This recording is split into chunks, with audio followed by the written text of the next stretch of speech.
Pour sauver la planète, c'est simple, il faut planter des arbres. Bon, en réalité, c'est un tout petit peu plus compliqué que ça. On le sait, les arbres sont de véritables aspirateurs à carbone grâce à la photosynthèse. Mais si les forêts sont des alliés du climat, elles peuvent aussi devenir des ennemis. Pourquoi ? Comment ? Si t'as 2 minutes, je t'explique tout ça.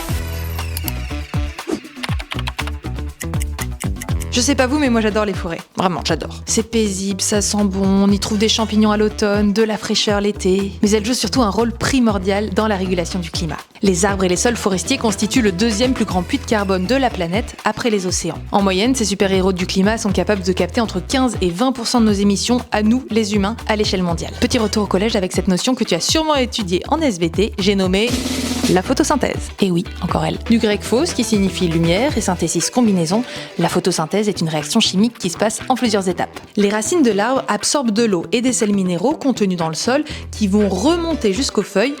C'est ce qu'on appelle la sève brute. Le CO2 est capté par de petits pores qui se trouvent à la surface des feuilles, les stomates.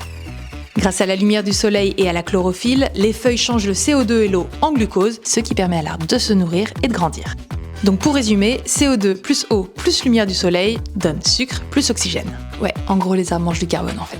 Le carbone de l'atmosphère se retrouve stocké dans l'arbre lui-même, et nous, on peut respirer. En moyenne, la plupart des arbres séquestrent entre 20 et 35 kg de CO2 par an. Mais tous les arbres ne se valent pas. Ça va dépendre de l'espèce, de la durée de vie, de l'âge, de la taille, mais aussi du sol et du climat dans lequel ils poussent. L'arbre kiri, par exemple, originaire d'Asie, est un super champion de la photosynthèse. Il est capable d'absorber jusqu'à 10 fois plus de CO2 que ses congénères. Mais les forêts peuvent aussi devenir source de carbone, et c'est là que ça coince. Le carbone reste stocké tant que l'arbre est vivant, ou bien conservé dans le bois, même coupé, et dans les sols. Mais si l'arbre brûle ou se décompose, alors la game over, le carbone est à nouveau libéré dans l'atmosphère, retour à la case départ. Donc ça, c'est pas bon, mais ça fonctionne.